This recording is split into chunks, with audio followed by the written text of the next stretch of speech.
Sofrimento sem fim. Brasileiros entram na lista para sair de Gaza, mas fronteira com o Egito fecha novamente. Governo de Israel volta a bombardear hospitais e provoca êxodo forçado de centenas de milhares de palestinos. Protestos contra a guerra se espalham pelo mundo. Netanyahu acusa a mídia internacional de cumplicidade com o Hamas no ataque de 7 de outubro. Barraco na extrema-direita. As acusações do ex-ajudante de ordens Mauro Cid contra Michele e Eduardo Bolsonaro. O ICL Notícias, segunda edição, está no ar.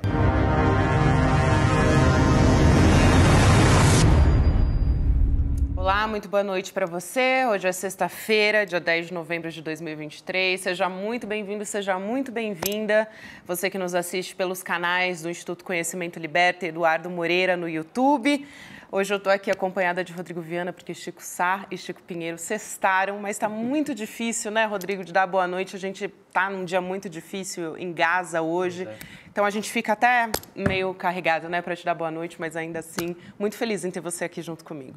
A alegria minha de estar aqui e é o nosso trabalho. O trabalho jornalístico é esse, lidar com os fatos, sejam eles quais forem. Então, um prazer estar aqui tentando, né, essa tarefa quase impossível de substituir o Chico Pinheiro, o querido Chico Pinheiro, que está aqui todas as noites, mas é um prazer estar ao seu lado e nós vamos falar já sobre a guerra. Não sei se você antes prefere trazer os destaques dessa sexta-feira, Gabi. Com certeza. Olha, hoje a gente tem, na verdade, muita coisa acontecendo hoje. O principal é um bombardeio no maior hospital da faixa de Gaza, que é o Al-Shifa, e também tanques que foram cercando 4 hospitais ali na faixa de Gaza. E nesse momento, daqui a pouco a gente vai trazer imagens que realmente são muito chocantes. Lá a gente já tem a noite, né, um dia que já terminou, então a noite vai entrando, madrugada dentro, na verdade, na faixa de Gaza. Mesmo assim, dá para visualizar uma fumaça muito escura, muito espessa no céu.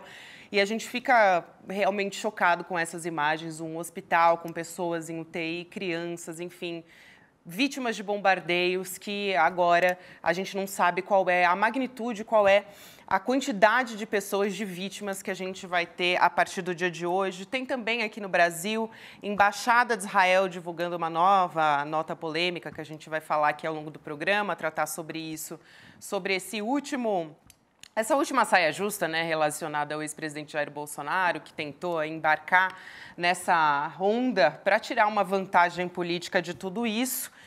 E, bom, a gente vai conversar também com o Jorge Arbex, que é especialista em mídia, porque o Netanyahu acusou jornalistas de serem cúmplices do Hamas, mas daqui a pouquinho a gente traz mais detalhes sobre isso.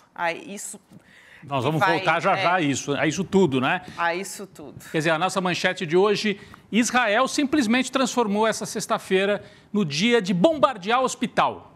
No dia de bombardear e cercar o hospital com tanque militar. É nesse ponto que nós estamos. Já nós vamos falar sobre isso com a Heloísa Vilela, trazendo informação, imagem. E eu vou começar por um outro assunto. Vai dar a impressão assim, peraí, vai mudar de assunto? Não é a guerra? Nós vamos chegar na guerra. Tem a ver com a guerra e tem a ver com essa operação midiática da Embaixada de Israel aqui no Brasil, porque é uma operação política. Tem a guerra quente, a guerra que mata, a guerra sangrenta lá em Gaza. E tem uma outra guerra, que é a guerra que nós estamos vivendo aqui no Brasil, que é uma guerra de narrativas, uma guerra híbrida, contra o Brasil, inclusive, contra o governo brasileiro, promovida também pelos israelenses. Esse embaixador que está aqui no Brasil é um operador da extrema-direita. É isso que nós estamos assistindo no Brasil e é isso que eu queria trazer aqui. Eu vou até o nosso telão para puxar algumas informações e algumas imagens que têm a ver com isso que eu estou falando, Gabi. Nós estamos no meio de uma grande ofensiva da extrema-direita no mundo. É um avanço que acontece não só aqui nas Américas, né, na Europa, lá em Israel, onde o governo é de extrema-direita. Mas nós acabamos de ter em Portugal, é uma notícia para a qual a gente tem que prestar muita atenção. Portugal tinha um governo socialista, António Costa, socialista moderado, de centro-esquerda, esse aqui. Partido Socialista, tradicional, é o partido que garantiu a volta à democracia em Portugal depois da Revolução dos Cravos. O António Costa sofreu uma operação muito parecida com o lawfare que nós conhecemos aqui no Brasil. O Ministério Público português entrou no gabinete, na casa, na residência oficial dele, de outros ministros, um grande escândalo de corrupção. Não tem nada provado, mas tem o escândalo e, diante do escândalo, o António Costa pediu demissão, se afastou do cargo. Imediatamente, o presidente português, ele é o primeiro-ministro, tá? Porque Portugal é parlamentarismo ou semi-presidencialismo, tem presidente, mas quem manda é o primeiro-ministro. O António Costa se demite e o presidente de Portugal convocou eleições. E as primeiras pesquisas, para surpresa de ninguém, porque é o que nós assistimos em várias partes do mundo, quem é que avança no meio da crise? Quando você fala de corrupção, aquela impressão, político é tudo corrupto, né? A judicialização, esse discurso, a extrema-direita. Claro. Essa aqui é uma das primeiras pesquisas já para a próxima eleição que vai acontecer no começo de 2024. Até a manchete diz assim, ó, crise, que é esta crise do governo que caiu, faz disparar o número de indecisos. E o Partido Socialista e o PSD, que é o partido de centro-direita em Portugal, são os dois partidos tradicionais, PS de esquerda e o PSD de direita. Eles estão penalizados pelos eleitores. Essa é uma manchete de um jornal português. Quem é que está avançando? Esse partido aqui, ó, o Chega, que é um partido de extrema-direita. Aqui nós temos as pesquisas feitas antes da crise que levou à derrubada do António Costa e depois. Antes em cinza e depois em vermelho. Reparem só, o Partido Socialista, antes do António Costa cair, tinha 25% se as eleições fossem hoje. E o PSD, que é o partido de direita, 25,7%. Eles estavam empatados, os dois com 25%. Os dois desabaram nas pesquisas. O Partido Socialista teria só 17,9% e o partido de direita, 21%. O Chega está crescendo, está com 13%, mas indecisos, quase 20%. Isso aqui é a antipolítica. Então, esses indecisos podem acabar indo para o moinho da extrema-direita. Então, são operações que vão acontecer no mundo inteiro muito parecidas, né? Criminaliza a política, aí vem um discurso antipolítica e em Portugal nós temos também, esse partido Chega, é um partido que usa o discurso anti-imigrante, xenófobo, contra os direitos das mulheres, sabe aquela história? Estão dando direito demais para todo mundo e tal. Parece que já ouvimos isso em algum lugar. Parece que já ouvimos, né, Gabi? E o partido Chega tem tudo a ver com aquela cena que nós assistimos outro dia no aeroporto. Lembra? Esse vídeo que rodou na internet? Aquela mulher... Aqui, ó, vamos passar, vamos lá. Na internet. Vou pôr. Pode pôr. Falando com uma brasileira, ó. Pode pôr na internet. Vou pôr no jornal também, eu vou te processar. Sua porca, vai para a sua terra, sua porca. Brasileira é você, eu sou portuguesa de raça. Eu sou portuguesa de raça. Você que é brasileira, vai para a sua terra. Estão invadindo Portugal, esta raça. Eu sou portuguesa de raça. Você que é brasileira, vá para a sua terra. Xenofobia. Então, essa imagem, não é à toa que esta mulher apareceu e se sentiu à vontade para falar isso. Eu converso com gente que vive, que já passou por Portugal, isso está avançando muito em Portugal. Então, é a extrema-direita avançando em Portugal, com o risco, eu não digo que o Chega, que o partido de extrema-direita vai ganhar a eleição, mas pode complicar muito o quadro, né? E o comportamento dessa mulher também já é perigosíssimo, né, a gente ter comportamentos como esse, né, Rodrigo? Isso se transformar em plataforma política, né? Bom, isso em Portugal. Está começando esse processo. A Argentina, nós teremos eleição na Argentina, não este domingo, agora no outro. Segundo turno, Javier Milei, extrema-direita. Extrema-direita. E do outro lado, o Sérgio Massa, que é o candidato peronista de centro-esquerda. Esse aqui, ó. Sérgio Massa contra Milei. As pesquisas estão mostrando empate quase absoluto, empate técnico. Algumas 2 pontos o Milei na frente, outras 2 pontos o Sérgio Massa na frente. Qual que é o risco? O Milei, se ganhar, Gabi, ele deu já entrevistas na seguinte linha. Sou contra o Mercosul, sou contra o Brasil, não falo com o Lula é um comunista, corrupto. Ele, inclusive, ameaça romper relações com o Brasil. Sim. E diz que não se encontra, imagina, o nosso vizinho, né? Então, é também um discurso de extrema-direita e de antipolítica. Portugal, Argentina, nos Estados Unidos, as últimas pesquisas mostrando que se a eleição fosse hoje, o Trump poderia ganhar do Biden. Poderia? Não, deve ganhar do Biden. aqueles estados que deram vantagem, os swing states, estados que uma hora vão para um lado, outra hora vão para o outro lado, em que o Biden ganhou, como Pensilvânia, Geórgia e outros, dessa vez iriam para o Trump. E, como a gente sabe, super vinculado a isso aqui, ó. Bolsonarismo, trumpismo, Milley, extrema-direita europeia, é tudo a mesma sopa. É a mesma sopa, anti-imigrante, antipolítica, né? Perigoso. São sinais... Sabe o que me impressionou muito nessa pesquisa, até desculpa te interromper, não, que é isso? Que saiu a respeito dos Estados Unidos, mostrando que Biden e Trump agora, né, antes o Biden era visto como conciliador e Trump como um temperamento que preocupava a população. E agora eles estão quase ali no mesmo nível de mau comportamento. Então isso é muito preocupante. É preocupante. Agora, também vamos acompanhar, porque pode ser que o Massa ganhe na Argentina, né, derrotando o Milley. Pode ser que os democratas ou o Biden se recupere. E as pesquisas mostram que se for um outro candidato que não seja o Biden, tem chance de ganhar sim do Trump.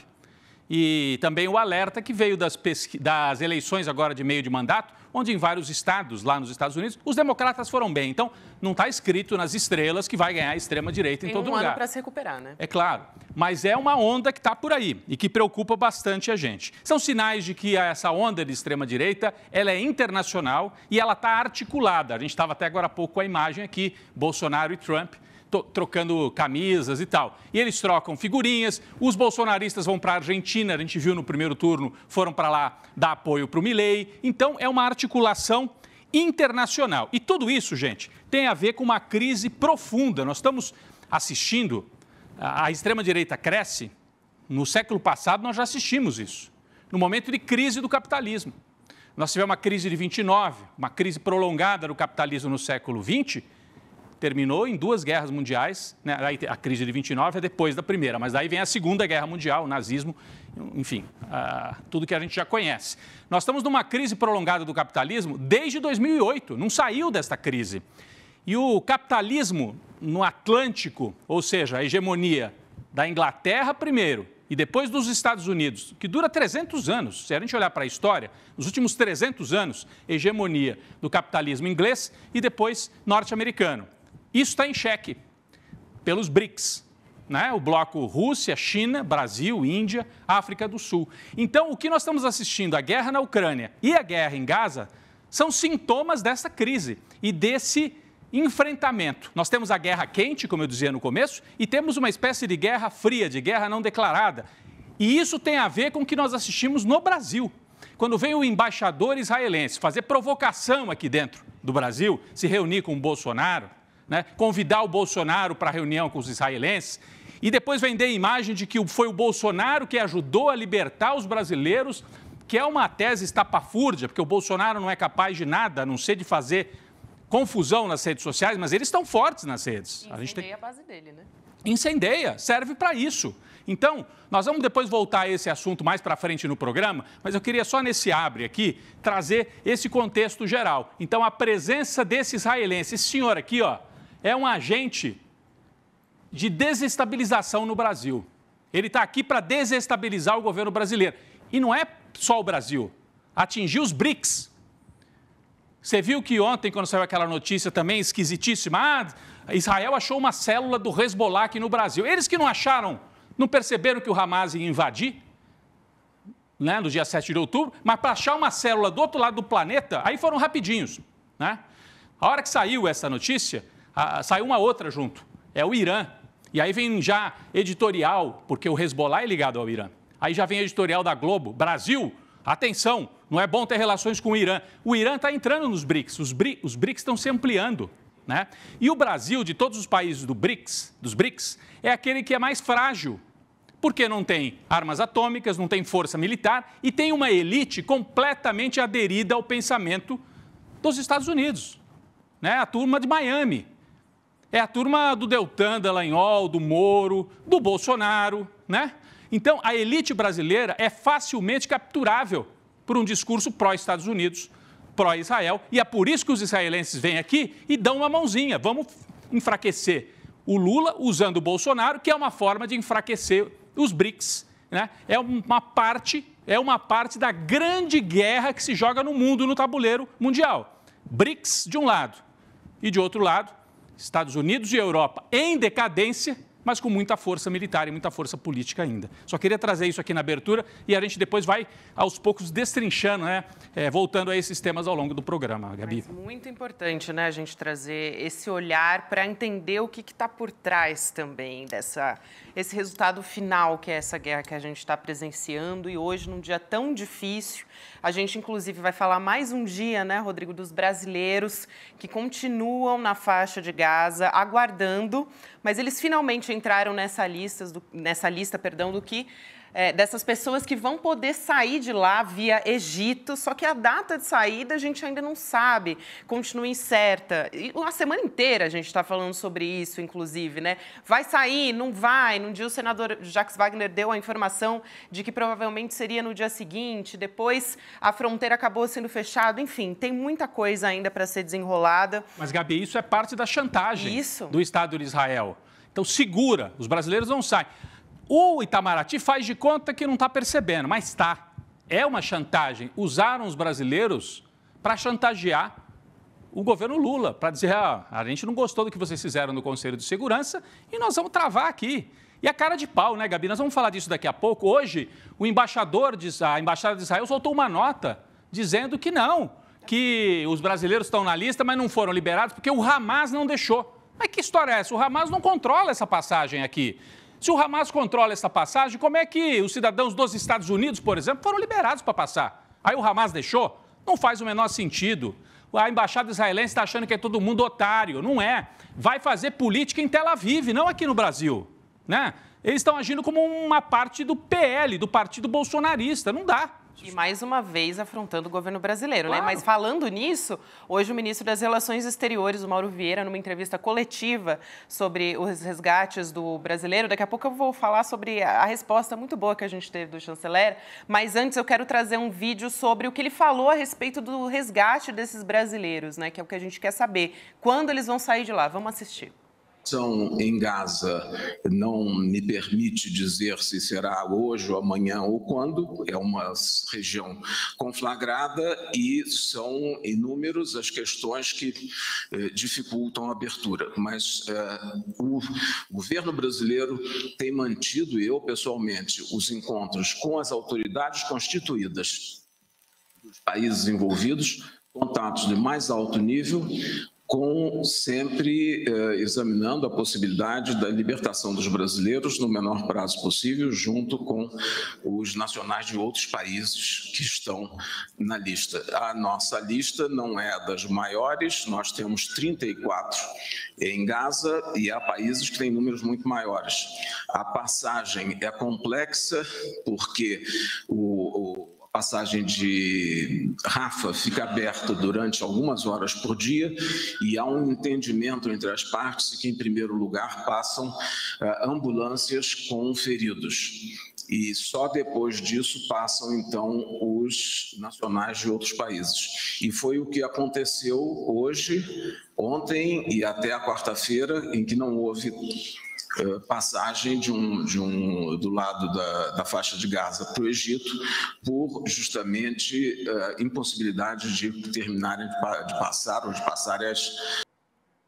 É isso, né? Ainda que o governo brasileiro esteja prestando essa assistência aos brasileiros, é uma assistência que é muito limitada. Vamos chamar a Elo Vilela para falar sobre isso e sobre outros assuntos também. Elo, boa noite para você. Difícil dar boa noite, né? Mas vamos falar mais um dia começando a falar sobre os brasileiros que a gente espera tanto que consigam voltar finalmente para o Brasil. Boa noite, pessoal. Pois eu vou falar logo dessa fala do Mauro Vieira, porque você veja a falta de critério. Primeiro tem que passar as ambulâncias, só que as ambulâncias não conseguem chegar lá. As estradas estão interditadas, tem bombardeio no meio do caminho. Se as ambulâncias não chegam, por que as pessoas não saem? Me explica. Se eles estão vendo que as ambulâncias não estão lá, por que eles não vão liberando as pessoas? Não tem menor lógica em nada disso, a não ser chantagem, a não ser manter as pessoas ali mais tempo. E a situação, olha esse hospital, as pessoas estavam tentando sair desse hospital, porque Israel está mandando sair. Aí na hora que começaram a sair, com bandeira branca, né, avisando que estavam ali saindo em paz, querendo fugir do lugar, começou um tiroteio. E teve todo mundo que voltar correndo para dentro do pátio.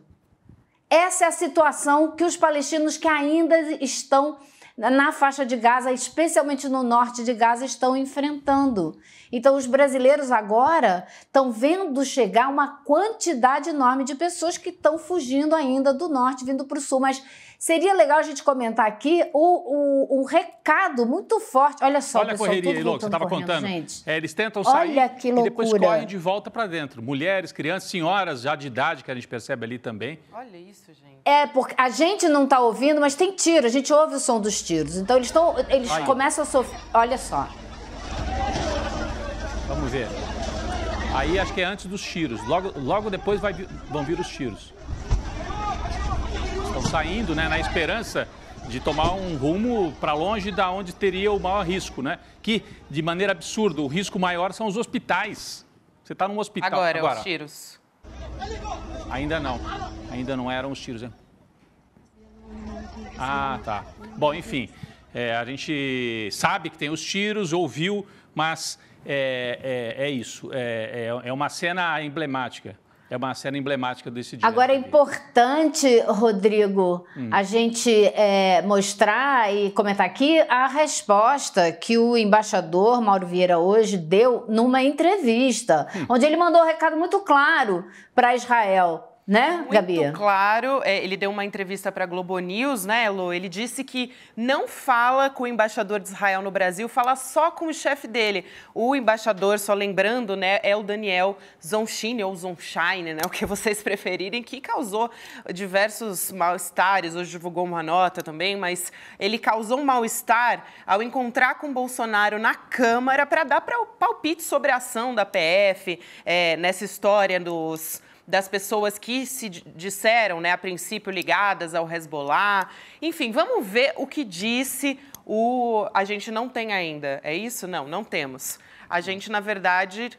Mas foi isso que ele falou, sim, Gabi. Tá, isso. Ele falou exatamente isso, né? O repórter... Porque, assim, para a gente dar o contexto, né? O Bolsonaro vai a uma reunião com o representante de Israel.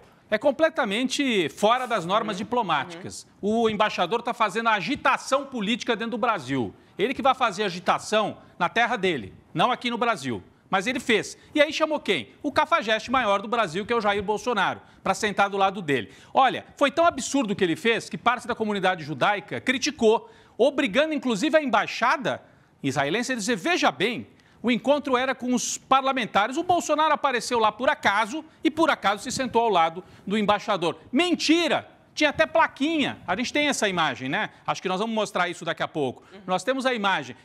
Olha aí, ó. Tinha plaquinha preparada.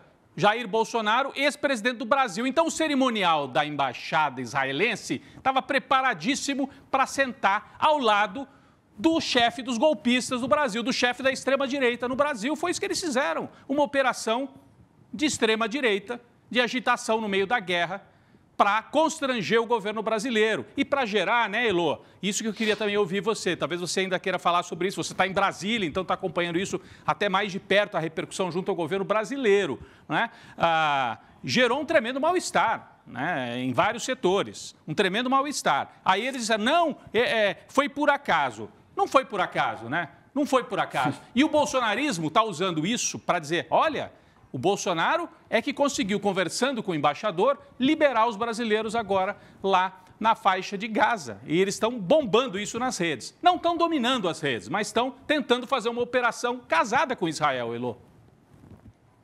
Pois é, você junta um mentiroso com outro cascateiro e é só mentira no ar, né? Porque o mentiroso israelense com o mentiroso brasileiro. Então não existe nenhuma das duas coisas. Ele sabia sim, ele combinou de encontrar com o Bolsonaro sim, ele está fazendo agitação política, o que é proibido, ele já deveria ter sido mandado embora, de volta para Israel, e o Bolsonaro não preciso nem dizer, né? Que ele está inventando uma história para ver se consegue tirar do governo Lula o justo reconhecimento pelo trabalho que está fazendo há semanas para tentar tirar esses brasileiros de lá da faixa de Gaza, que ainda não conseguiu, porque Israel ainda não permitiu a saída deles. E a outra, né, cara de pau, então, é muita mentira. É muita mentira. Outra cara de pau, Gabi, desculpa. Não, imagina. A gente viu aí na tela, acho que eu fico até exaltado com esse assunto, porque, olha aí, o primeiro-ministro de Israel, né, apesar dos muitos esforços, não foi a embaixada, foi diretamente o primeiro-ministro.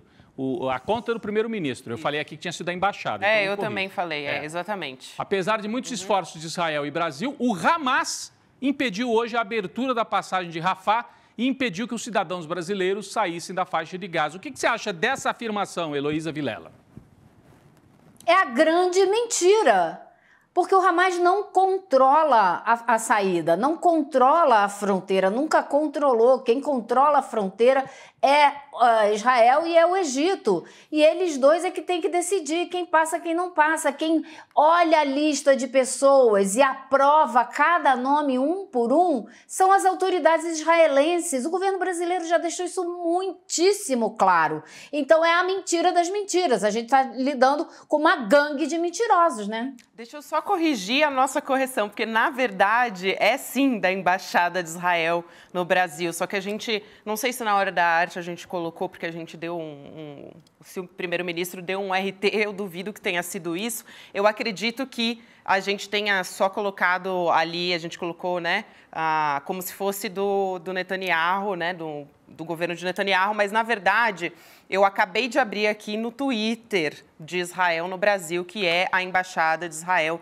em Brasília. E sim, a nota que a gente mostrou agora diz exatamente isso. Apesar de muitos esforços de Israel e do Brasil, o Hamas impediu hoje a abertura da passagem de Rafah e impediu que os cidadãos brasileiros saíssem da faixa de Gaza. Agora, uma coisa que eu queria ressaltar uma coisa aqui com vocês, que é o seguinte: como que o tom da nossa diplomacia está começando a ficar um pouquinho mais claro e mais duro, né? Porque ontem ou anteontem, na reunião lá do Fórum da Paz em Paris, o nosso embaixador Celso Amorim, assessor especial do presidente da República, falou em genocídio, com todas as letras.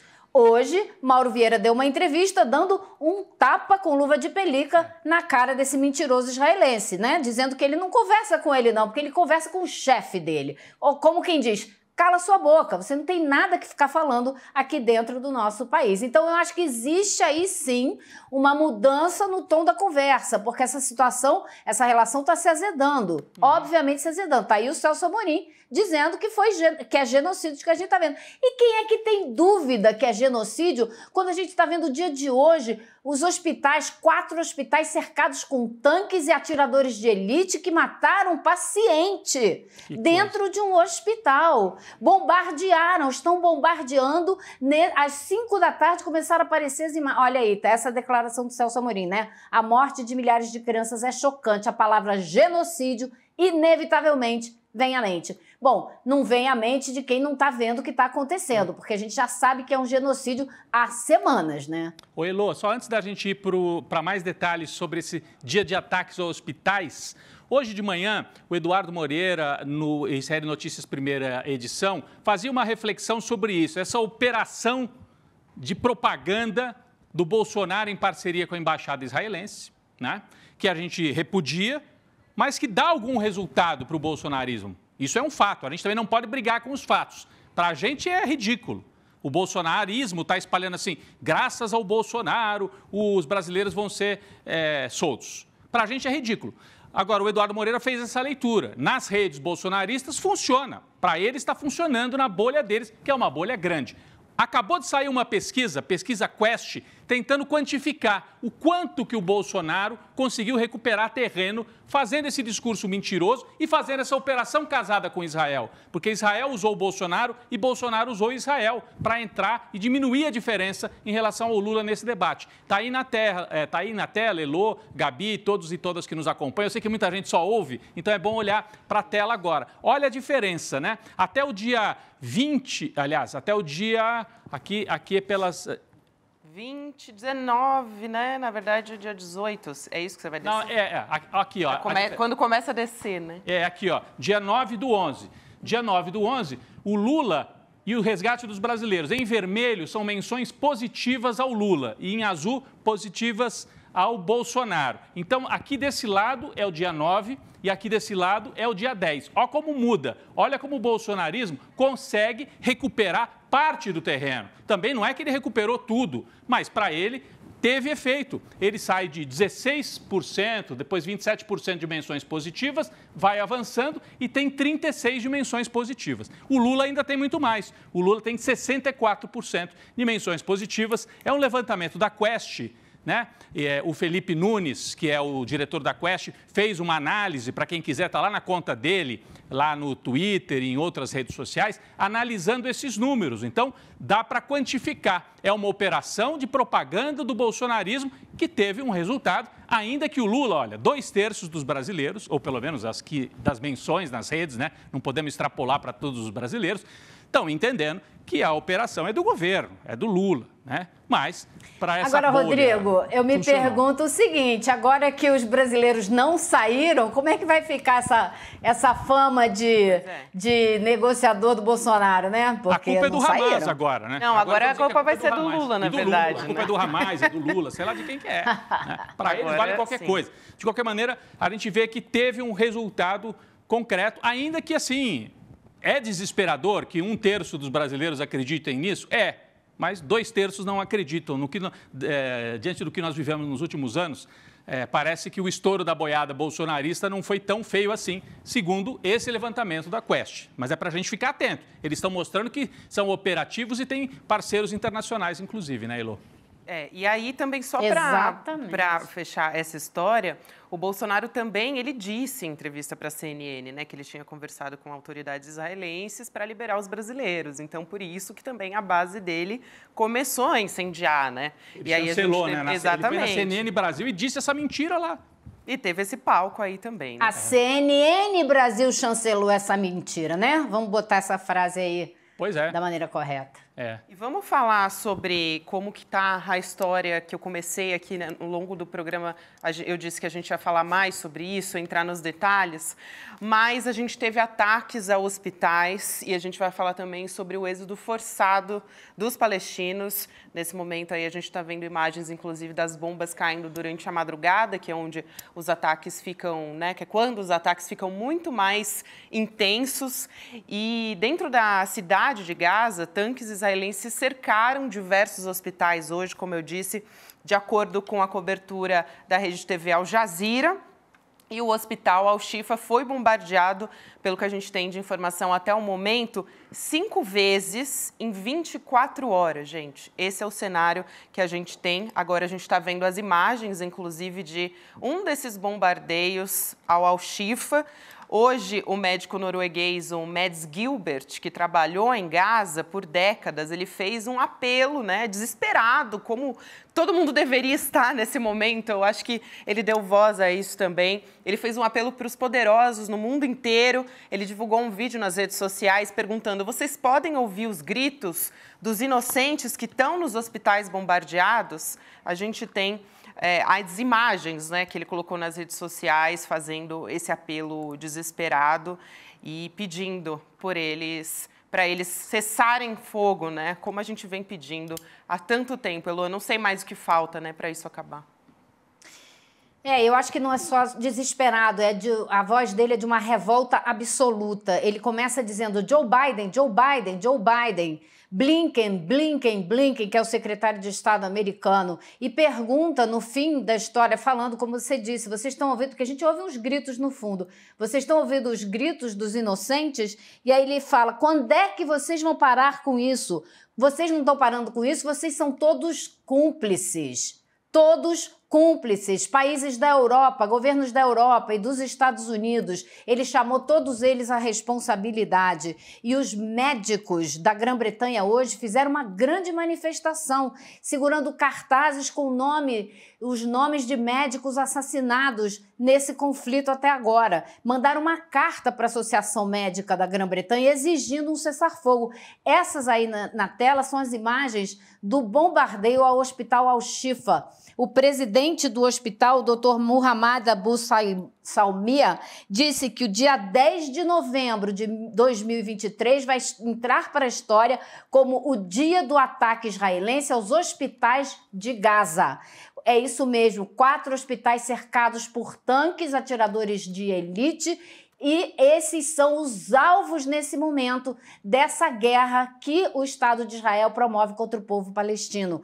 Isso é mais do que um crime contra a humanidade, isso é crime de guerra, isso não poderia acontecer em momento algum. O Hospital Al-Shifa tem 10 mil pessoas refugiadas lá dentro, além dos pacientes e do corpo médico e de enfermeiros que já não estão conseguindo dar conta de cuidar de ninguém. Eles têm que trocar as ataduras das pessoas usando o que dá para usar, açúcar, vinagre, o que for, operando sem anestesia, no escuro. Esse bombardeio de Israel hoje estilhaçou os vidros do centro de tratamento intensivos. Os pacientes tiveram que ser removidos às pressas para as outras alas do hospital, e tem alas do hospital que já não estão operando porque esse bombardeio começou desde ontem e só se intensificou até às 5 horas da tarde, hora nossa aqui em Brasília, já de noite, 10 horas da noite, lá na faixa de Gaza. Tem vídeo, inclusive, Elo, você está falando do bombardeio, a gente tem um vídeo com som do bombardeio ao Al-Shifa. Vamos colocar?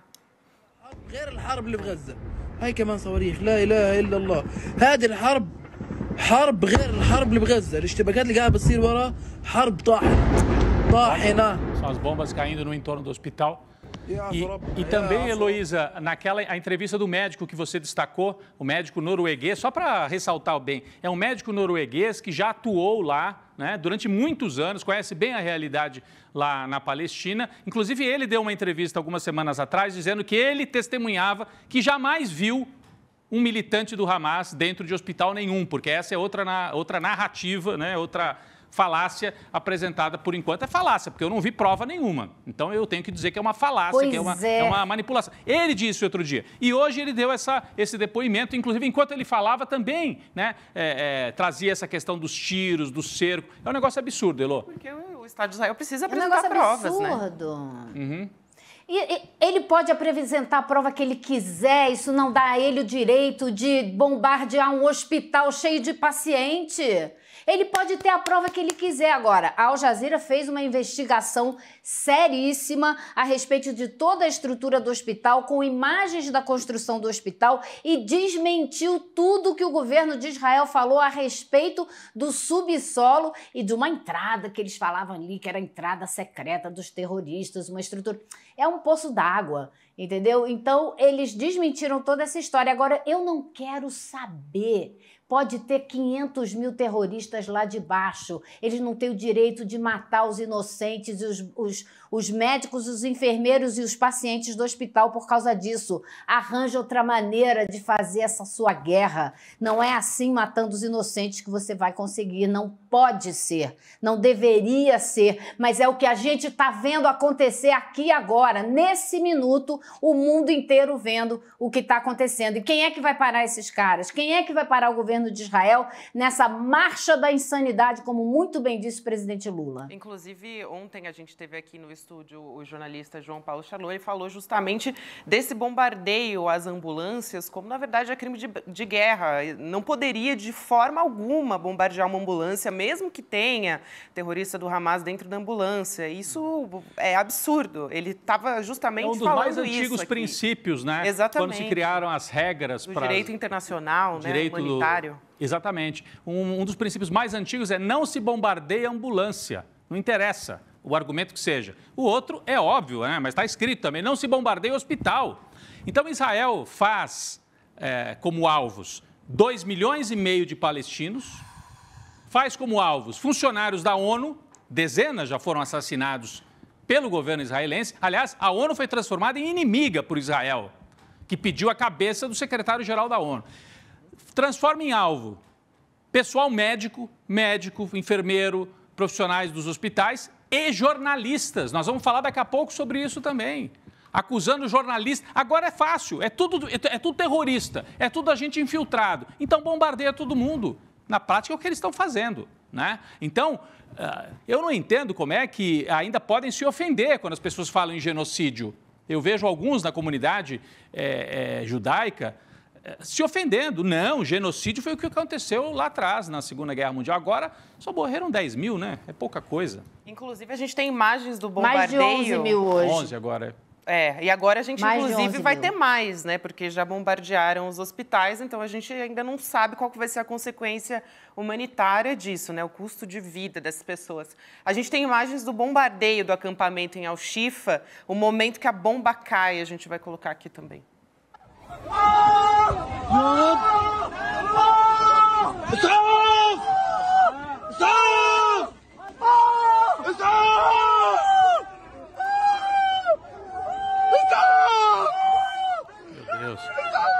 É o acampamento ao lado do hospital, né? Isso. É porque eles ficam no estacionamento do É no hospital, pátio né? do No hospital. pátio, no estacionamento. Exatamente, no pátio. Então, o pátio...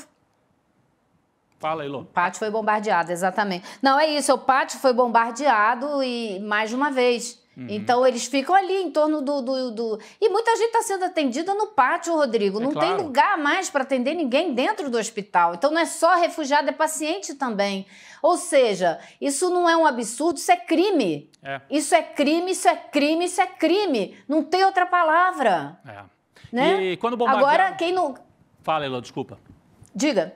Não, diga. Eu ia dizer que quando bombardearam aquele primeiro hospital, em que morreram 500 pessoas, depois Israel passou uma semana tentando provar que era um foguete do Hamas. Os foguetes do Hamas que caíam do lado israelense provocavam algum estrago, mas jamais nessas proporções. Naquele primeiro caso, eu vi também gente defendendo Israel, dizendo não era o hospital, era só o estacionamento que eles bombardearam. Acontece que o estacionamento é onde as pessoas vão procurar abrigo justamente porque presumem que um hospital não vai ser atacado. Então, quem perdeu a casa vai com a família inteira, monta um acampamento e fica ali esperando para ver o que vai acontecer. E aí bombardeiam o acampamento em torno do hospital. Naquele momento era um outro hospital e agora o Al-Shifa, não é esse é o nome desse hospital que foi mais atacado. No dia de hoje, 4 hospitais, mas o Al-Shifa é o que foi mais atacado pelas informações que a gente tem. É um hospital muito importante no centro de Gaza, referência ao Médicos Sem Fronteiras. É o maior, inclusive, maior hospital. Isso.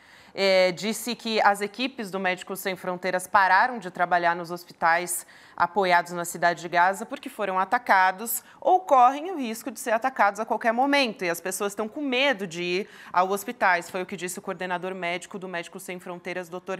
Mohamed Abu. Ele escreveu nas redes sociais, né, do Médicos Sem Fronteiras. Bom, vamos falar também a respeito do êxodo forçado, né, dos palestinos, porque o êxodo justamente rumo ao sul, que é ali a passagem de Rafah para o Egito, continua. Al Jazeera estimou hoje que 800 mil palestinos foram deslocados para o sul, porque Israel demandou e bombardeou e continua bombardeando enquanto eles se deslocam. Um repórter da Al Jazeera disse que as pessoas estão a céu aberto e que ele chamou esse jornalista de grandes campos de concentração. A gente está vendo as imagens das pessoas, né, caminhando em busca de uma esperança mesmo, né, gente? Essa imagem, a gente tem uma mulher de 90 anos. De gente. Em uma dessas imagens, a gente tem uma mulher de 90 anos, uma idosa, olha só. Essa idosa tentando... Uma idosa que viveu a expulsão dos palestinos de suas terras em 1948 para dar espaço à formação do Estado de Israel, hoje está passando isso tudo novamente. Se você olhar para esse número que está na nossa tarja, 800 mil palestinos se deslocando, isso é um número maior do que o número de palestinos que tiveram que se deslocar em 1948, que é calculado em 750 mil. O que a gente vai dizer para esse povo que está passando isso tudo de novo? Que lugar esse povo tem na nossa humanidade comum? Por que isso pode ser feito com eles? Eu tenho muitas perguntas sem resposta. E hoje uma cena que me chamou muita atenção, além da quantidade de gente que a gente está vendo aí nessas imagens, nas estradas, foi a daquele jornalista da Al Jazeera que também estava se deslocando a pé na estrada com as outras pessoas. Esse jornalista aí que perdeu a família quase toda... É o Wael Dardou, né? Dardou, exatamente. Ele saindo dizendo como é difícil deixar a nossa casa. Como é difícil deixar isso tudo para trás. Mas vocês imaginem que ele, no dia que perdeu a família, no dia seguinte já estava no ar, transmitindo, contando o que estava acontecendo, continuou ali no hospital Al-Shifa, mostrando o que estava acontecendo. Se ele está a caminho do sul de Gaza, Se ele desistiu de ficar ali, o que isso significa? Então, acho que essa imagem é muito forte pelo simbolismo, pelo significado que ela tem. Ele é chefe do Al Jazeera em Gaza e ele tinha, Elô, inclusive, deixado a família num lugar que ele achava que era seguro, né? E foi bombardeado. Ele perdeu a mulher, 2 filhos, um neto no bombardeio no final de outubro. Naquelas imagens que a gente viu agora há pouco, ele carregando, né, uma criança no colo da família dele. Então, é isso que a Elô falou, né? Imagina, Rodrigo, a decisão dele sair depois de tanto tempo. E por que é isso, né? Ele estava lá justamente para mostrar a realidade do que estava acontecendo. Se esse jornalista decide sair, é porque realmente... Não, e a gente tem a informação de que vai se formando na parte sul de Gaza, porque essa turma está saindo do norte e indo para o sul. É tudo muito pequenininho, né? Mas é um deslocamento em massa, mais de 1 milhão de pessoas. Está se formando na região sul da faixa de Gaza, o que alguns já chamam de um enorme... Eu estava chamando de campo de refugiados, mas alguns já estão chamando de campo de concentração. O repórter, outro repórter da Al Jazeera, transmitindo diretamente da área sul da faixa de Gaza, estas pessoas que nós estamos vendo na estrada estão chegando lá, no sul. E aí se forma um enorme campo de concentração, pessoas sem casa, famélicas, perderam parte da família. É um campo de concentração promovido, já era, né? A faixa de Gaza já era uma espécie de campo de concentração. E agora a situação se tornou ainda mais precária e é um campo de extermínio, né, também. Eles já exterminaram Rodrigo, 11 mil pessoas e vão caminhando para mais. Por que eles estão chamando de campo de concentração? Porque essa região também está sendo bombardeada. Imagina se você aumenta a densidade demográfica nessa região e continua com os bombardeios, o que vai acontecer? Quantas pessoas vão morrer em cada bombardeio e na correria para tentar fugir, pisoteadas, né? Com com os tiros, com os bombardeios, com os pedaços de bomba que sobram, que batem nas pessoas e de fome. Como é que você vai alimentar essa gente toda? Então, se você não morre de bomba, você morre de fome, de sede, de inanição, de doença, né? Então, isso é extermínio, sim. Só assim para dar uma comparação, eu falei, é um território pequeno e né? Comparável à Baixada Fluminense. Então, a gente fica achando que é o tamanho de um país, mas é do tamanho da Baixada Fluminense. Então, é como se mandassem deslocar de um município para o outro. Só que ali vivem 2,5 milhões de palestinos, né, que estão sofrendo todo tipo de privação, né, Gabi? É isso. É isso. Elô, obrigada por hoje, mais um dia extremamente difícil, enfim, para os palestinos, insuportável, né, para todos nós que assistimos. Todo mundo tem que estar indignado realmente com essa situação. Elô, obrigada e até segunda. Obrigado, Elô. Até segunda, pessoal. Eu peço até desculpa que em alguns momentos aqui a gente falou um pouquinho um por cima do outro, mas porque dá uma certa... Gera indignação, né? É indignação, a palavra é essa, é indignação, e já são muitos dias de indignação. Daqui a pouco nós vamos continuar nesse assunto, né, Gabi, que nós vamos falar sobre a decisão do governo israelense de transformar os jornalistas em alvo, colocar um alvo nas costas dos jornalistas para ampliar um pouco o extermínio promovido pelo Estado israelense. Mas antes disso, daqui a pouco nós vamos com José Arbex, professor de comunicação, jornalista, com experiência em coberturas internacionais. José Arbex, daqui a pouquinho, ao vivo aqui no ICL Notícias, segunda edição. Antes disso, eu queria chamar para todo mundo estar muito atento para a próxima segunda-feira. Vem aí uma bomba no portal ICL. No portal ICL Notícias. Na segunda-feira está aí a postagem. Eduardo Moreira já postou nas redes sociais dele. Olha, a gente não sabe o que para vocês terem uma ideia como está sendo tratado. O Eduardo até brincou aqui comigo e mandou aqui a mensagem, falou, nem na minha casa eu contei, até em casa eu não contei. As pessoas acham que a gente esconde, mas o Eduardo realmente não revela para a gente. Mas é assim que funciona. Exato. Né? É assim que funciona. E é uma bomba, né, que não vai deixar muita gente dormir aí durante o final de semana. né, quem rouba o futuro do nosso país, principalmente. Então, é uma denúncia jornalística exclusiva no portal ICL na segunda-feira, Gabi. Vamos ficar atento que a segunda-feira vai começar com esta bomba trazida pela nossa equipe de apuração e certamente com a repercussão ao longo dos nossos programas aqui no canal Eduardo Moreira, no canal ICL Notícias. Isso, vai ter notícia importante, eu já estou bastante curiosa, né? Mas não adianta, a gente vai ter que esperar junto com vocês que estão nos acompanhando. Vamos chamar o José Arbex aqui, Rodrigo, Vamos. Jornalista, escritor, doutor em História. A gente começa, eu vou primeiro dar a notícia aqui, antes de dar boa noite para o Arbex, porque uma publicação do site israelense Honest Reporting acusou jornalistas da faixa de Gaza de saberem com antecedência dos atentados do Hamas. Olha isso, gente, contra Israel, por terem acompanhado os ataques do 7 de outubro. Mais tarde, o diretor do Honest Reporting disse que ele não tem evidências do que ele disse, né, deu um passo para trás, e que estava só levantando questionamentos, mas o estrago já estava feito. Isso porque, logo depois que foi publicada a matéria, o gabinete do primeiro-ministro Benjamin Netanyahu afirmou que os profissionais, né, os jornalistas, foram cúmplices de crimes contra a humanidade. O gabinete afirmou o seguinte: esses jornalistas foram cúmplices de crimes contra a humanidade, suas ações foram contrárias à ética profissional. E aí a Direção Nacional de Diplomacia Pública disse que vê com maior, né, eu estou aqui lendo esse tweet, vê com a maior gravidade que os fotojornalistas que trabalham com os meios de comunicação internacionais se juntaram na cobertura dos atos brutais de assassinatos perpetrados por terroristas do Hamas no dia 7, nas comunidades adjacentes à faixa de Gaza, né? Que esses jornalistas foram cúmplices de crime, como eu disse, as ações contrárias à ética profissional. E aí, depois, eles emitiram uma carta urgente aos chefes dos órgãos de comunicação social que contrataram esses fotógrafos e pediram esclarecimentos sobre o assunto.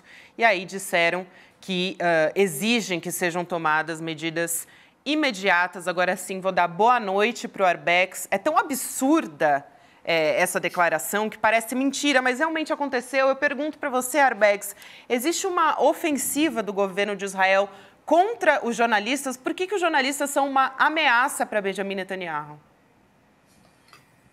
Opa, boa noite aí para todo mundo aí, Rodrigo, boa noite. Bom, Arbex. Eu não vou dizer que é um prazer estar aqui, porque... É difícil, né? É um prazer a sua presença aqui, Arbex. Isso a gente pode dizer que é um prazer. Mas olha, entre os veículos que estão conspirando contra Israel, eles incluíram até o New York Times. É um negócio assim, absolutamente risível. Agora, o que é isso aí? Na minha opinião, é puro desespero. Eu acho que o governo Netanyahu está numa situação desesperada. Eu vou explicar depois por quê. Na minha opinião, Israel já perdeu a guerra faz tempo. Claro que não perdeu militarmente, porque a destruição que eles estão fazendo é uma coisa que está todo mundo vendo, etc. e tal. Mas essa destruição é como colocar o Mike Tyson de um lado e, digamos, a Gabi do outro. E aí falar, vamos lutar. Com o juiz... com o juiz a favor do Mike Tyson. Quer dizer, o Mike Tyson massacrar a Gabi, vamos combinar que não demonstra nada. O que Israel conseguiu até o momento, com toda a investida que ela fez, militar, em termos de vitórias militares? Resposta, nada. Nenhuma vitória militar significativa, nada. Nenhum contingente significativo do Hamas apreendido, nada. Tanto que cada vez que eles reúnem o alto comando do exército para falar que obtiveram vitória no avanço, não sei de onde, o Hamas imediatamente solta um contra-comunicado pedindo provas. Prova. Cadê os vídeos mostrando que vocês fizeram isso que vocês estão falando? Cadê? Prova, mostra alguma coisa. Então Israel está numa situação que é de desespero, porque eles não estão conseguindo demonstrar nenhuma vitória militar em campo. Essa guerra está exaurindo recursos de Israel, já custou até agora mais de 10 bilhões de dólares essa operação que eles estão fazendo. E aí você poderia dizer, mas dinheiro para eles não é problema, porque eles têm ajuda irrestrita dos Estados Unidos. Calma lá. porque dentro dos Estados Unidos a opinião pública está fortemente contra aquilo que o Biden está fazendo. Dentro do Partido Democrata, mais de 60% do Partido Democrata, algumas estatísticas indicam até 70% do Partido Democrata está contra a política do Biden, estão pedindo o cessar-fogo imediato. As organizações judaicas dos Estados Unidos, mais da metade, são a favor do cessar-fogo imediato.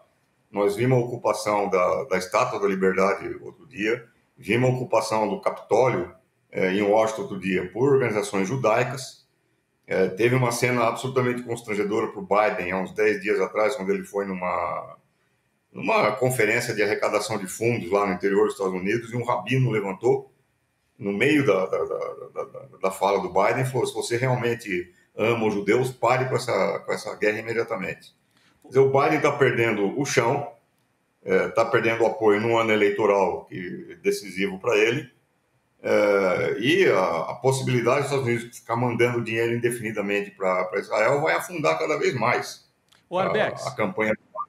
Oi. Arbex, a gente teve protesto, até me chamou a atenção isso. Você citou esse em frente à Estátua da Liberdade, teve lá na Grand Station, inclusive um protesto da comunidade judaica, né, contra a guerra, e teve protesto dentro do New York Times, esse aí que está na tela agora, esse aí que eu queria te chamar a atenção, você que é professor de comunicação, professor de jornalismo, um jornalista super experiente em coberturas internacionais, né? O que significa, hein, um protesto dentro do New York Times?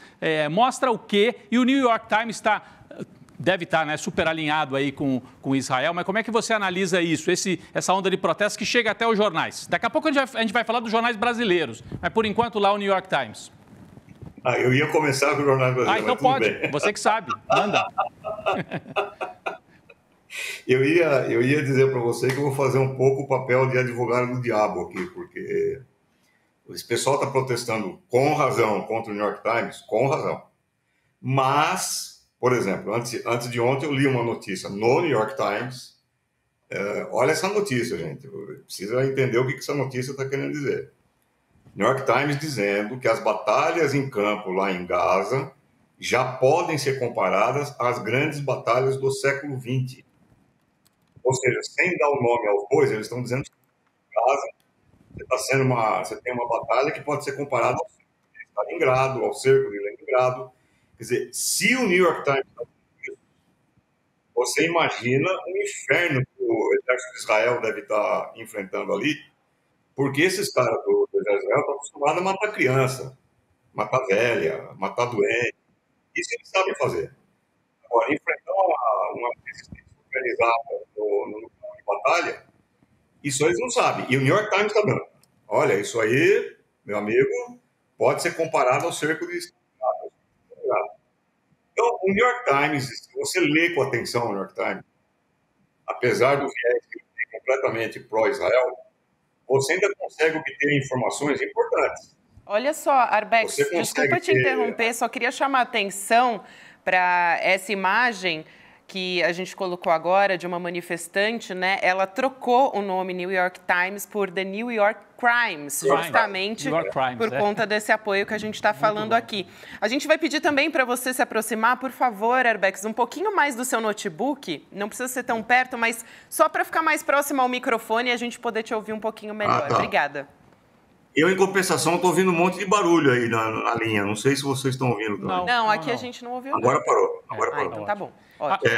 Agora, você estava dizendo que apesar de ser uma linha pró-Israel, que o New York Times, se você filtra um pouco, você consegue ter informação, né? Então tem gente... E mais do que isso, Rodrigo. Ontem eu estava lendo um artigo do Thomas Friedman, que é o principal articulista do New York Times para assuntos do Oriente Médio, etc. e tal, em que o Thomas Friedman foi para Israel e ele voltou escrevendo um artigo, ele está completamente em pânico, porque ele constatou que dentro de Israel,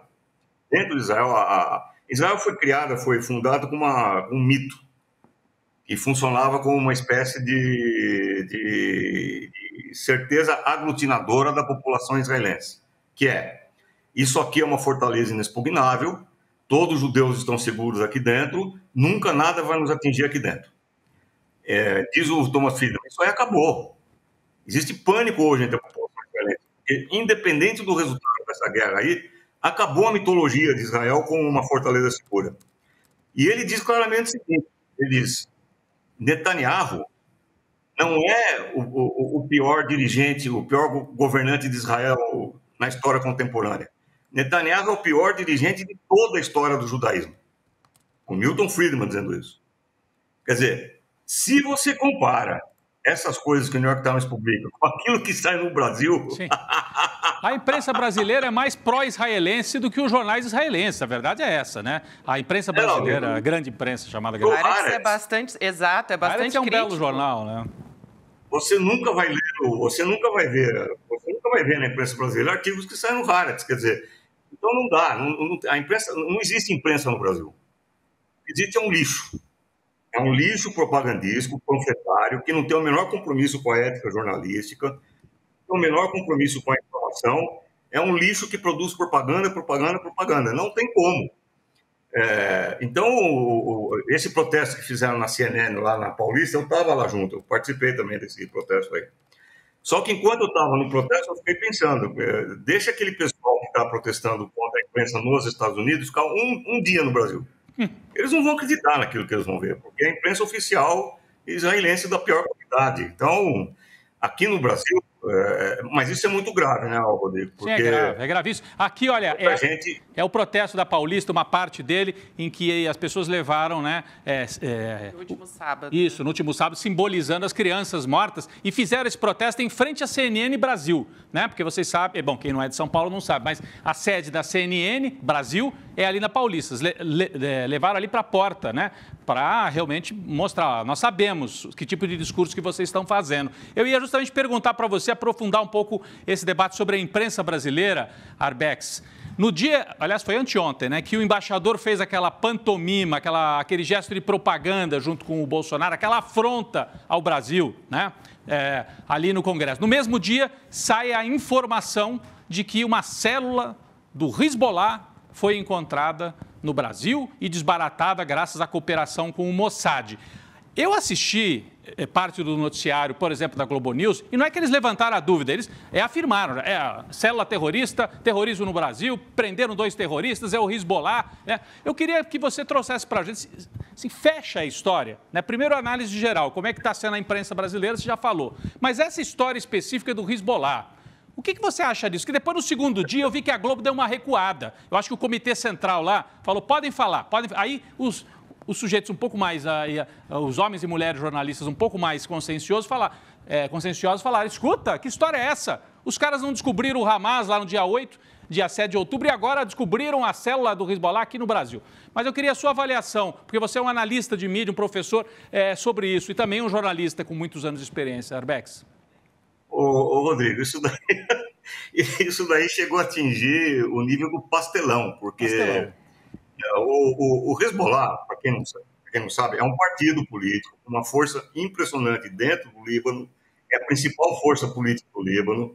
Ele conta com apoio de mais de 90% da população xiita libanesa, ele tem milhões de eleitores e apoiadores, o exército dele conta com mais de 100 mil homens treinados e armados. Então, esse grupo, esse partido, ele precisa de recrutar terroristas aqui no Brasil. Ainda mais, você viu como eles dizem que foi recrutado? Pagando R$200 e $400 para algum terrorista que se candidatasse. Você põe um anúncio classificado. Procura-se terroristas para fazer atentado. Isso. Pagamos R$200 e $400. É um negócio completamente maluco, sem nenhuma espécie de adesão à realidade. A nossa sorte é que a extrema-direita no Brasil é tão estúpida, tão burra, que não sabe sequer articular um negócio desse direito. Quer dizer, foi um pastelão que foi imediatamente... É que nem o embaixador de Israel. Ele falou que não convidou o Bolsonaro para aquela reunião lá em Brasília. Só que o Correio Brasilense solta uma foto no jornal, no Correio Brasilense, que tem lá a plaqueta, Jair Bolsonaro, na mesa da reunião. A gente mostrou aqui, olha aí, ó. Olha o detalhe aí. Mente direito, né, gente? Mente assim direito. Assim não dá. O Mossad não é mais o mesmo também, viu? O Mossad já não é mais o mesmo. Tem alguma coisa errada. Eu não sei se algum dia foi, viu? Eu acho que é muito mais mitologia do que qualquer outra coisa. É isso que o Thomas Friedman está falando. Toda a mitologia criada em torno da eficácia do Serviço de Segurança de Israel, da impenetrabilidade do território israelense, da força do exército israelense, caiu tudo por água abaixo. O que é o exército israelense hoje? Um exército covarde, racista, especialista em matar crianças e mulheres, idosos e doentes, e que não consegue obter uma vitória militar depois de um mês de operação, gastando 10 bilhões de dólares. Isso é o exército de Israel. É um lixo, um bando de covarde que só tira em mulher e criança, um bando de vagabundo. É isso que é o exército de Israel. Então, a mitologia caiu. E isso daí aumenta o sentimento de total insegurança dentro de Israel. E agora os caras não sabem o que fazer, porque além de matar civis, o que eles pretendem com essa história? Aí dizem, não, vamos ocupar lá, tirar todos os palestinos de Gaza, e aí a gente chama uma coalizão de governos árabes para organizar a vida na região. Sei, qual governo árabe? Qual governo árabe vai aceitar fazer isso? A Jordânia? A monarquia jordaniana outro dia foi cercada por 1 milhão de manifestantes lá em Amman, cercando o Palácio Real e tocando fogo na Embaixada de Israel. Você não vai encontrar nenhum governo árabe disposto a herdar essa encrenca aí, porque sabe que não tem solução. Porque qualquer governo que se instale ali, excluindo a população palestina, vai enfrentar a oposição que os israelenses estão enfrentando hoje. Não tem conversa isso daí. Quer dizer, então você está numa situação que os caras não conseguem obter nenhuma vitória tática, os israelenses, e também não tem estratégia, não sabem o que fazer com aquilo. Uma batata quente na mão dos Estados Unidos, que está agora com essa situação em que o Biden está ladeira abaixo para a disputa com o Trump, e não sabe como resolver esse assunto. Então, por isso que eu disse, Israel perdeu essa guerra. Arbex, eu queria O que ela está fazendo aqui é desespero, é uma besta desesperada, extremamente armada, que ela faz como toda besta ferida que não consegue se salvar. O que ela faz? Ela dá porrada para tudo quanto é lado. Na minha opinião, isso não vai durar muito tempo, porque não há os governos árabes. Eu li a CNN publicou hoje um despacho dizendo que os governos árabes, imagina, os governos árabes, eu não conheço nada mais covarde, nada mais vassalo, nada mais podre do que o conjunto dos governos árabes. Não conheço nada mais. São monarquias absolutamente entupidas de dinheiro, que não repartem o dinheiro com o próprio povo, são ditaduras militares que estão pouco se lixando para o povo. Esses governos mandaram um comunicado oficial para o Serviço de Segurança dos Estados Unidos, despacho da CNN, dizendo, olha, nós não vamos segurar mais por muito tempo a indignação dos nossos povos. Os caras estão avisando isso para os Estados Unidos.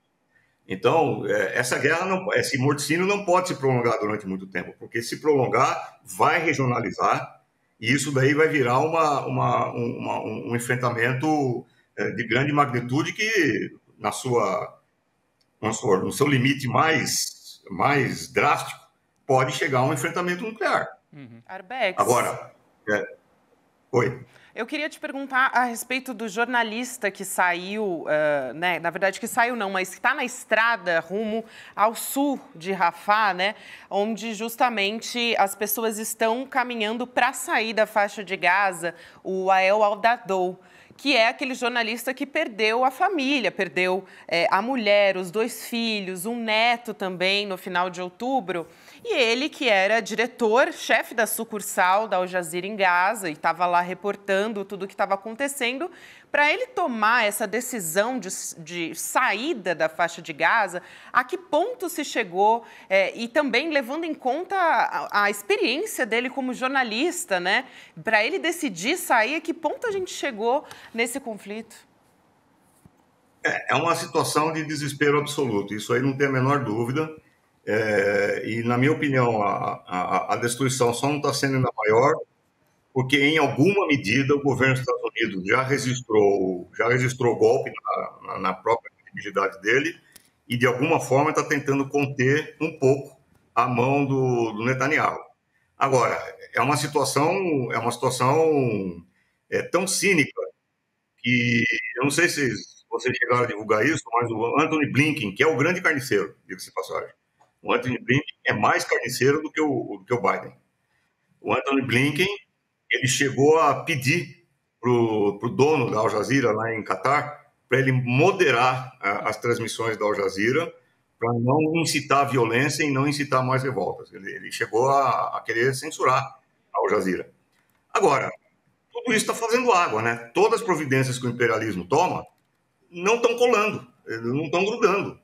Tem uma contra-iniciativa que eu achei absolutamente fantástica, principalmente porque eu tenho uma formação marxista e eu até hoje acho que existe um internacionalismo proletário, em que os operários de 9 dos mais importantes portos da Europa e dos Estados Unidos simplesmente se recusaram a embarcar armas para Israel. Usaram os braços e falaram, aqui nesse porto não vai sair arma. Quer dizer, você está tendo essa coisa da Palestina, ela está se transformando num eixo de reaglutinação do movimento de massas e do movimento de organizações de operários no mundo inteiro. É um negócio fantástico que está acontecendo. Então, é por isso que eu falo, eles não podem prolongar esse horror por muito tempo, porque quanto mais tempo prolongar, mais as máscaras vão cair e mais esse movimento vai se aprofundar. A minha grande esperança hoje, repito, como alguém que tem formação marxista, é a organização do movimento de massas e as pressões que o movimento de massas estão fazendo no mundo inteiro, nos Estados Unidos, na Europa, nos países árabes. Está vendo? Eu nunca vi isso na minha vida. Um movimento de massas nessa proporção. Hoje, acabei de ver hoje, chegou um despacho da Universidade de Colômbia. A Universidade de Colômbia, que tem toda a máscara democrática que ela tem, suspendeu hoje 2 grupos, Jewish Voice for Peace e Students for Justice in Palestine. As universidades, que sempre foram usar a máscara do liberalismo, a máscara da democracia, estão caindo de pau nas organizações estudantis que estão protestando. Isso daí remete ao Vietnã, aos grandes protestos da Guerra do Vietnã. Um detalhe superior, só para terminar, um detalhe superior. Na Guerra do Vietnã, havia militares dos Estados Unidos sendo mortos. Agora não. Agora a solidariedade está acontecendo com um povo que não é o povo dos Estados Unidos. Então, é outra coisa. E a solidariedade está cada vez maior. Isso é fantástico. Eu acho que aí é que está o ponto de inflexão que vai impedir que essa catástrofe ganhe proporções ainda mais gigantescas. Que importante essas suas falas. Arbex, muito obrigada por hoje. Seja sempre bem-vindo aqui, querido. Um prazer falar com você. Até uma próxima. Obrigado, Arbex. Um prazer. Um abraço. A gente continua por aqui, mas a gente agora vai falar de Brasil, né, Rodrigo? A gente vai mudar um pouco aqui para a nossa situação política aqui do Brasil. A gente vai mudar um pouco de assunto, porque hoje o jornalista Aguirre Talento, do UOL, vazou, na verdade, ele vazou informações, né, o que seriam informações da delação premiada do ex-ajudante de ordens de Bolsonaro, Mauro Cid. Você que estava aí com saudade de ouvir falar de delação premiada, né? Se o Chico Sá estivesse aqui, falaria bu. Olha só, o Cid narrou para a Polícia Federal que a ex-primeira-dama Michele e um dos filhos do ex-presidente, o deputado federal Eduardo Bolsonaro, faziam parte de um grupo de conselheiros radicais que incitava o então presidente Bolsonaro a dar um golpe de Estado e não aceitar a derrota nas eleições de 2022. Vamos chamar o Guga Noblar aqui para a nossa roda de conversa, porque isso surpreende um total de 0 pessoas. Eu, pelo menos, não estou nem um pouco surpresa, né, Guga? Boa noite para você. Boa noite, Gabi. Boa noite, meu querido Rodrigo. É isso mesmo, né, gente? Ninguém está surpreso com essa informação. Afinal de contas, Eduardo Bolsonaro é aquele que falou que poderia dar um golpe com um cabo e com um soldado. Disse isso em 2018, antes do pai tomar posse. Então, eles sempre tiveram essa pretensão golpista. Inclusive, eles brincavam em casa disso. Sempre foi uma brincadeira deles. Eu sei porque eu conheço gente que conhece a família Bolsonaro desde a infância e eles sempre brincaram disso, desde a adolescência, de dar golpe. E aí, na prática, a gente viu quando o pai virou presidente. E agora vem essa informação da delação. Temos agora o Mauro Cid, aquele que era fã da família Bolsonaro, se transformando de vez em hater e colocando, inclusive, a dona Michele no meio dessa história. Colocar o nome da Michele Bolsonaro como uma golpista é muito ruim para as pretensões políticas dela. Michele quer ser senadora e talvez em breve, já que eles estão tentando tomar o cargo de Sérgio Moro, querem tomar o mandato de Sérgio Moro. Se o Sérgio Moro perder o mandato, haverá uma nova eleição.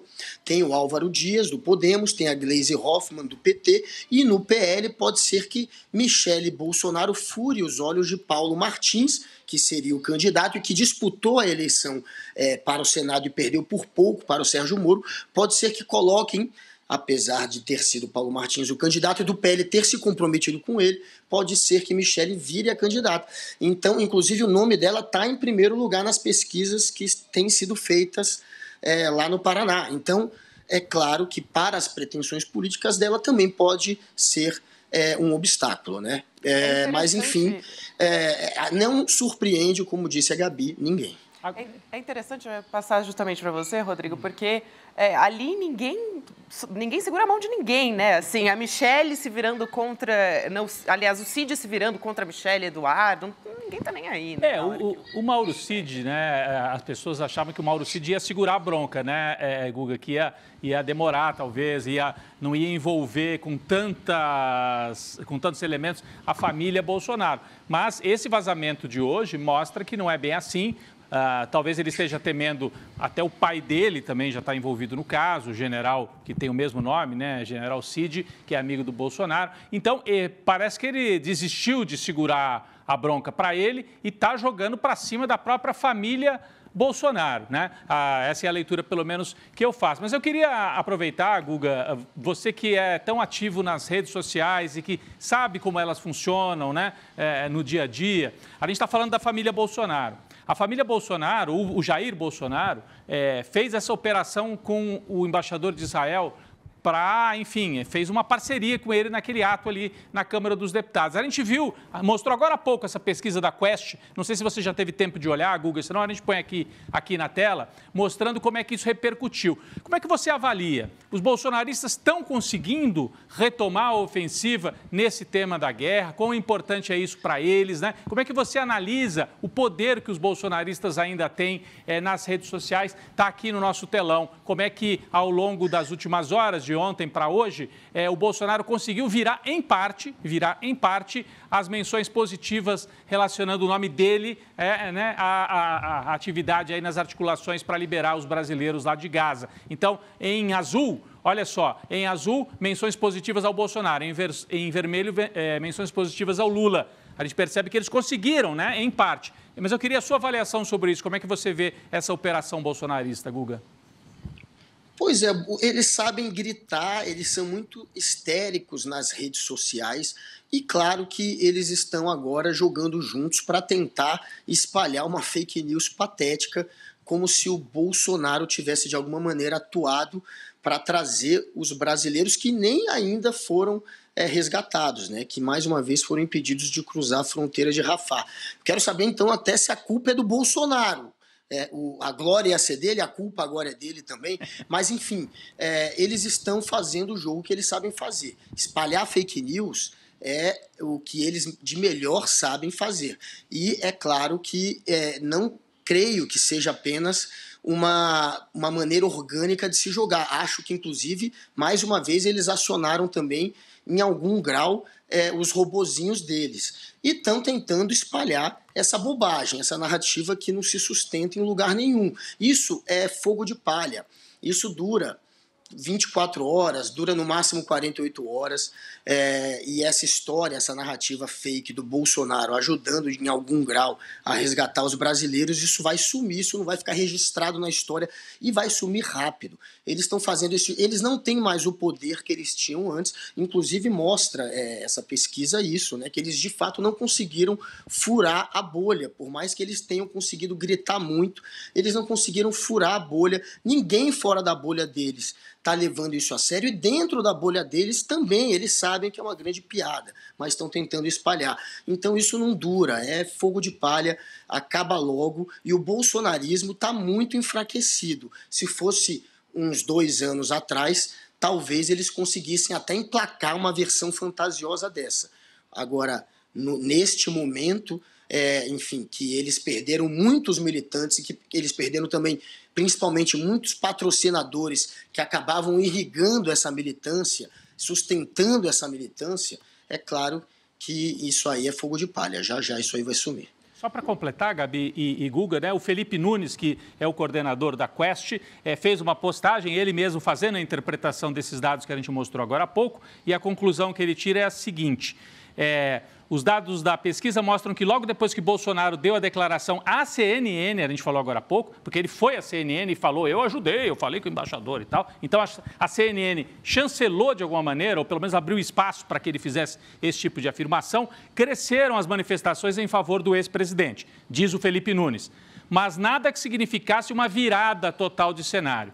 Aí conclui o Felipe. De tudo que foi dito na internet sobre esse assunto, entre as 15 horas de ontem, 9 de novembro, e as 15 horas de hoje, 10 de novembro, 23% na média ficaram favoráveis à narrativa do Bolsonaro e 74% na média à narrativa do atual governo. Eu não chamaria de narrativa do atual governo, eu diria ficaram favoráveis à realidade, que é o fato de que o governo, Itamaraty, não é isso? Porque o Itamaraty trabalhou, não? É o Estado brasileiro, não é nem o governo, é o Estado, não é, Guga?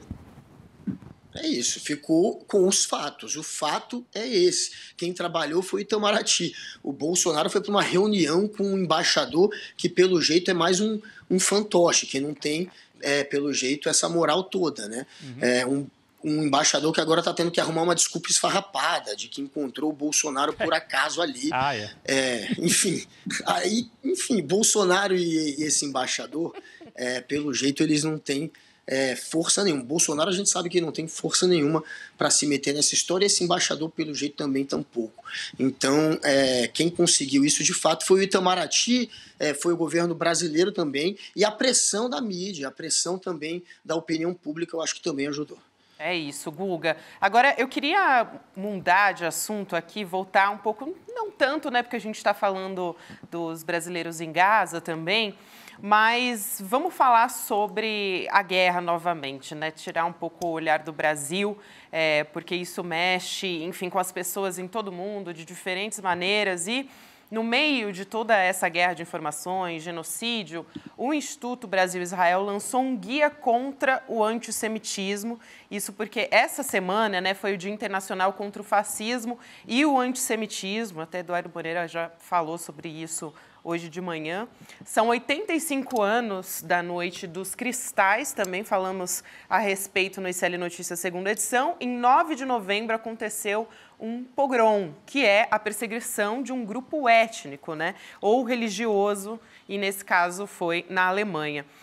Como é que você leu o guia já, Guga? Queria saber qual que foi a sua avaliação, por que é importante a gente discutir isso, né? A gente pode dar até uma olhada aqui em alguns trechos, você vai comentando aqui. Aí, a gente tem um trechinho que foi publicado nas redes sociais do IB, e aí o que é antissemitismo na sequência, a gente já traz uns trechos do guia.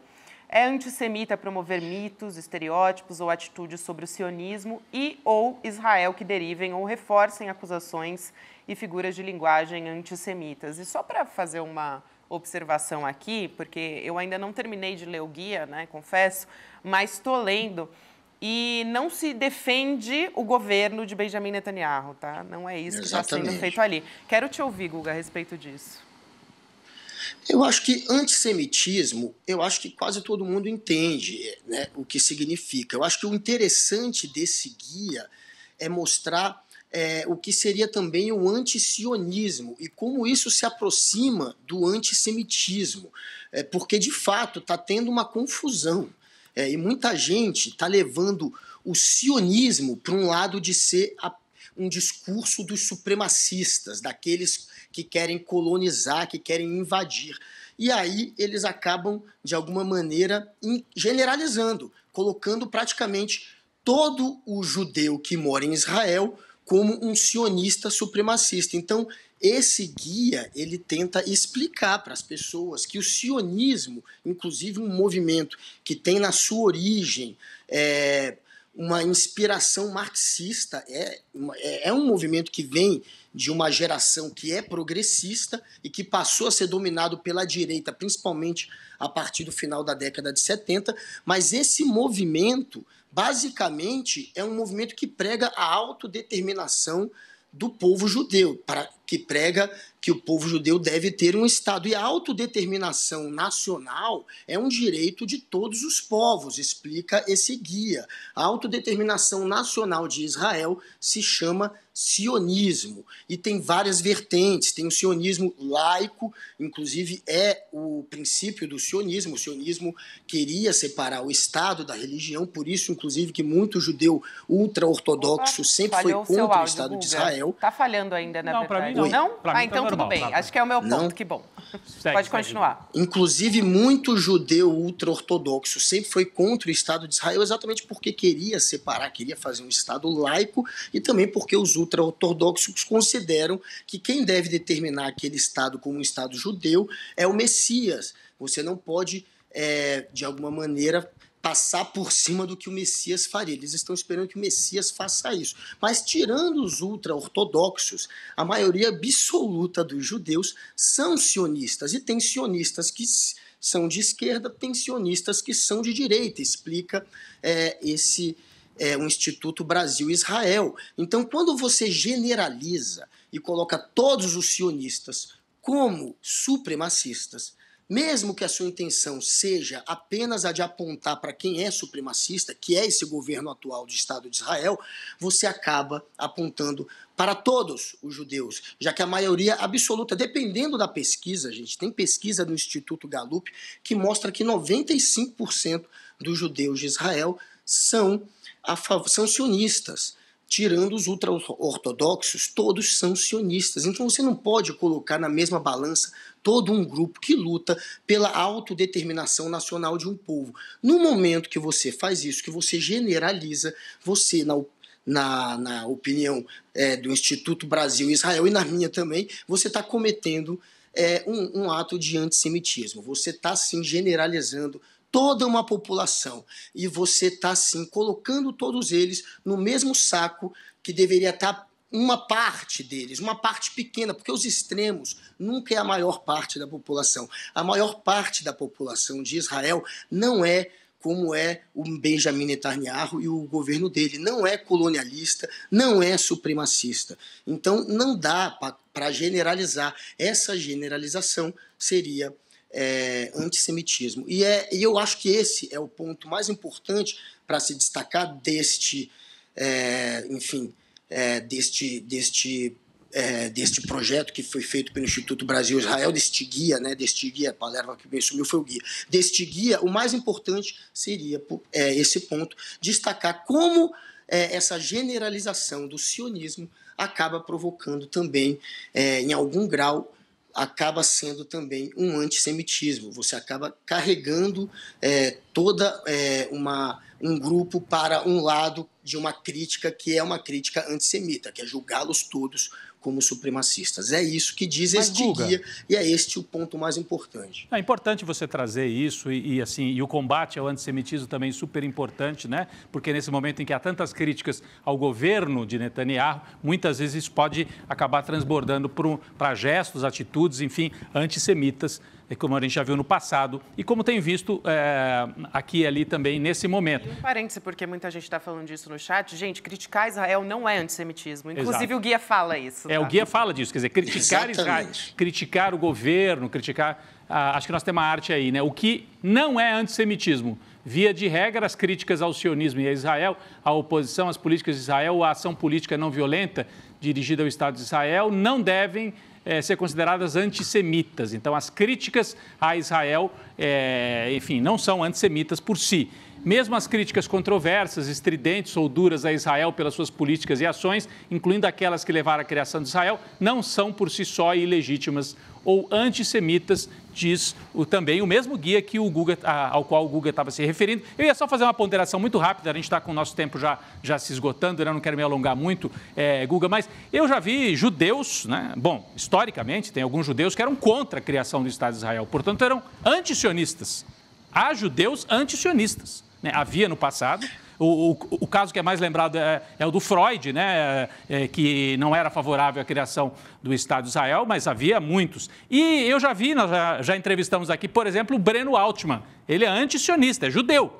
Então ele é antissemita por ser antisionista? Não, né? Não, o problema é você colocar todos os sionistas como supremacistas. Sim, e você sim. ser contra só a autodeterminação nacional de Israel, do povo judeu. Isso também, segundo o Gui, é uma característica. Se você é só contra a formação do Estado de Israel e a autodeterminação nacional do Estado de Israel e justifica todas as outras, isso seria um traço. E o principal que eu acho que é colocado aqui é você generalizar e colocar todos os judeus como supremacistas, dos judeus sionistas, sendo que uma minoria dos judeus sionistas são supremacistas. É óbvio que esse governo do Netanyahu é um governo colonialista que está procurando uma justificativa para invadir, para tomar terra. Isso aí não é debatido no guia, e isso aí é óbvio. O que o guia debate é generalizar de tal maneira que você coloca todo sionista no mesmo saco do supremacista. E isso está levando ao aumento do antissemitismo, e é óbvio que levaria.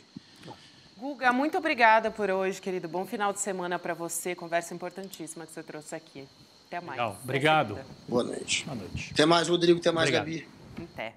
Bom, eu vou falar aqui rapidinho, antes da gente encerrar, um convite muito especial de todos nós aqui do ICL para você, porque vem aí o primeiro filme original do ICL, você está vendo aí na sua tela, De Quanta Terra Precisa o Homem, o nosso primeiro documentário, e a gente vai organizar um debate ao vivo, aberto para você, justamente para comemorar a estreia desse novo documentário que mostra a verdade sobre o MST, justamente o que as elites fazem questão de esconder, né, porque tem interesses nisso. E esse encontro vai contar com a participação do João Pedro Stedley, diretor nacional do MST, também a Laura Sabino, que é youtuber e que é militante do MST, e o Edu Moreira vai mediar essa conversa, que vai ser no dia 12 de novembro, às 8 horas da noite. Dia 12 de novembro, sim, no domingo, gente. Então, fica atento, garante o seu lugar no icl.com.br/N2. E agora sim a gente vai embora, né? A gente vai se despedir.